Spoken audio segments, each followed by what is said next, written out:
नमस्कार दोस्तों, स्वागत है आपका मेरे YouTube चैनल स्पेशल एजुकेटर कोरा में। आज हम बात करेंगे पेपर फेमिनिज्म प्रोडक्ट ट्यूशन की जो सीरीज चल रही है उसमें विशेष और समावेशी शिक्षा में पाठशाला के मॉडल कौन कौन से हैं। विशेष और समावेशी शिक्षा में पाठशाला के मॉडल जो कौन कौन से इनके बारे में बात करेंगे। पहला मॉडल है घर आधारित पाठ्यक्रम। पहला कौन सा है? पाठशाला का मॉडल है घर आधारित, होम बेस्ड है। प्रारंभिक हस्तक्षेप कार्यक्रम घर आधारित थे। प्रारंभिक हस्तक्षेप कार्यक्रम घर आधारित थे।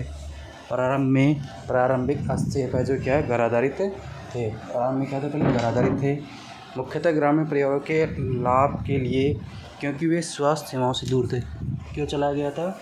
ग्रामीण परिवारों के लाभ के लिए, क्योंकि स्वास्थ्य सेवाओं से दूर थे। घर पर आधारित कार्यक्रम के प्रमुख व्यक्ति घर के आगंतुक हैं। उन्हें पेशेवर होने की आवश्यकता नहीं है। वो क्या होता है? घर के आगंतुक है, घर पे जो आते हैं। वास्तव में 10 सप्ताह की अवधि में प्रारंभिक हस्तक्षेप में गहन प्रशिक्षण प्राप्त करते हैं। वास्तव में 10 सप्ताह की जो अवधि है ना, उसमें क्या करते हैं? अवधि में प्रारंभिक हस्तक्षेप में क्या गहन प्रशिक्षण प्राप्त करते हैं। घर का जो आगंतुक है वह एक सक्रिय एजेंट होता है। घर का आगंतुक सक्रिय एजेंट होता है जो कर्मिक रूप से कौशलों को नियोजित कर घर तक ले जाता है। माता और पिता और बच्चों दोनों के लिए क्या किसका काम करता है? सलाहकार के और मित्र की भूमिका निभाता है। माता और बच्चे के लिए क्या करता है? दोनों के लिए सलाहकार की भूमिका निभाता है। और तथा माँ अपने बच्चे को कौशल के आधार पर बताई गई गतिविधियाँ को सिखाती है। जब माँ क्या करती है, जो घर का अंत वो जो कौशल बता के जाता है उसके आधार पर माँ बच्चों को सिखाती है, गतिविधि सिखाती है तथा बच्चे की प्रगति की रिपोर्ट करती है। देखो यह क्या है? प्रारंभिक हस्तक्षेप कार्यक्रम घर पर आधारित है। ठीक है, ये ग्रामीण परिवारों के लिए किया गया है, क्योंकि वो जो स्वास्थ्य सुविधाओं से दूर रहते हैं। घर का आगंतुक सक्रिय एजेंट होता है। यह 10 सप्ताह की अवधि के लिए किया जाता है। ठीक है, और इसमें जो घर का आगंतुक सक्रिय एजेंट होता है और यह माता और बच्चे दोनों का सलाहकार होता है। ठीक है, और बच्चे को जो भी कौशल सिखाया जाता है, माँ उसको कौशल को करवाती है बच्चे से तथा बच्चे की प्रगति की रिपोर्ट करती है। किसको? आगंतुक को, सक्रिय एजेंट को। अगला केंद्र आधारित में प्रारंभिक हस्तक्षेप आमतौर पर बच्चों के अस्पताल में होता है। क्लिनिक होता है बच्चों के केंद्र में, या देखो अस्पताल में, ठीक है, क्लिनिक में या बच्चों के केंद्र में, या जो विकलांग केंद्र होते हैं पुनर्वास केंद्रों में किया जाता है। यदि ऐसे अगर हम अस्पताल में होते हैं तो वे OPD सेवाओं का हिस्सा होते हैं। ठीक है, आमतौर पर बाल रोग विभाग से जुड़े होते हैं। बाद में उन्हें दैनिक रूप से पूर्वकालिक या अंशकालिक आधार पर मामलों में पेश किया जाता है। केंद्र पर आधारित प्रारंभिक हस्तक्षेप में पर्यवेक्षक बाल रोग विशेषज्ञ या सार्वजनिक स्वास्थ्य नर्स, चिकित्सक या विशेष शिक्षक होता है। जैसे मान लो इनका जैसे होता है, क्या नाम है, अस्पताल में होता है बच्चों के अस्पताल में, क्लिनिक में, बच्चों के केंद्र में होता है, विकलांग बच्चों के पुनर्वास केंद्र में होता है। तो वहाँ पर कौन करता है इनका? जैसे पर्यवेक्षक करता है, बाल रोग विशेषज्ञ करता है, सार्वजनिक स्वास्थ्य नर्स करती है, चिकित्सक करती है, और पुनर्वास केंद्र में विशेष शिक्षक होता है। अगला है बहुविषयक मॉडल। बहुविषयक पाठचर्या एक विषय का एक से अधिक विषयों के दृष्टिकोण से अध्ययन करना है। मतलब बहुविषयक मॉडल क्या होता है? एक विषय का एक से अधिक विषयों के दृष्टिकोण से अध्ययन करना। ठीक है, एक विषय का कोई एक विषय है उसका एक से अधिक विषयों के दृष्टिकोण से अध्ययन करना बहुविषयक मॉडल कहलाता है। और एक अलग अनुशासनात्मक दृष्टिकोण का उपयोग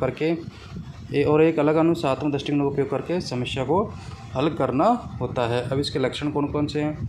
पहला, प्रामाणिकता। इकाइयाँ वास्तविक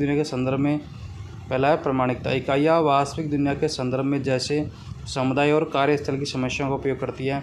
इकाइयाँ वास्तविक दुनिया के संदर्भ में जैसे समुदाय और कार्यस्थल की समस्याओं का उपयोग करती है और छात्रों के लिए महत्वपूर्ण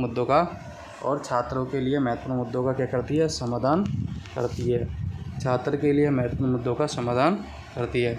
इकाइयाँ वास्तविक दुनिया के संदर्भ में जैसे समुदाय और कार्यस्थल की समस्याओं का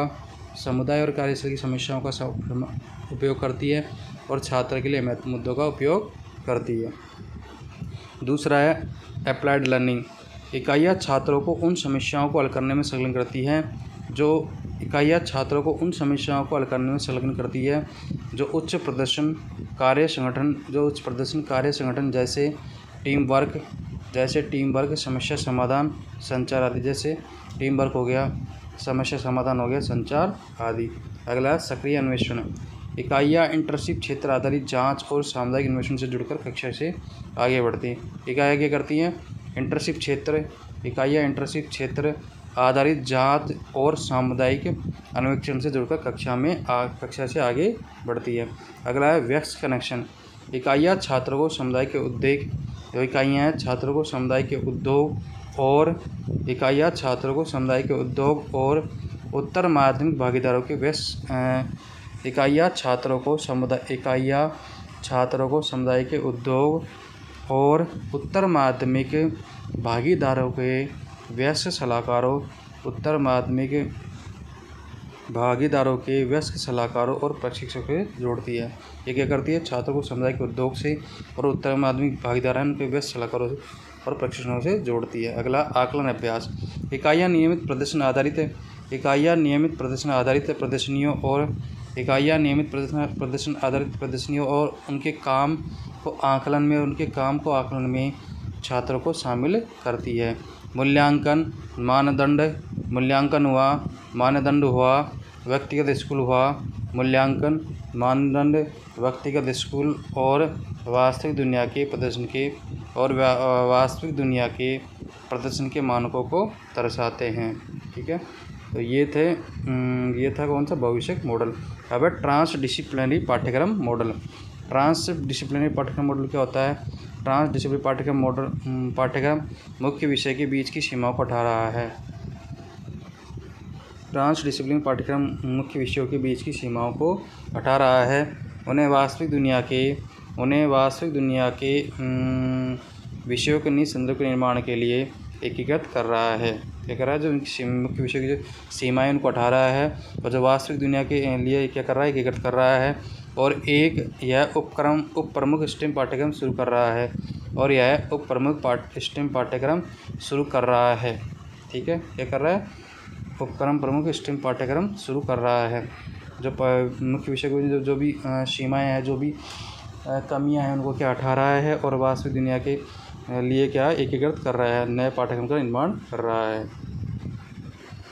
ठीक है, तो ये था पाठ्यक्रम आपके मॉडल हैं। कौन से मॉडल हैं? घर आधारित है, केंद्र आधारित है और भविष्य मॉडल है, ट्रांसडिसिप्लिनरी मॉडल है। ठीक है, आए दोस्तों, आपको वीडियो अच्छा लगा वीडियो लाइक कीजिएगा और हमारे चैनल को जरूर सब्सक्राइब कीजिएगा। मिलते हैं नेक्स्ट वीडियो में।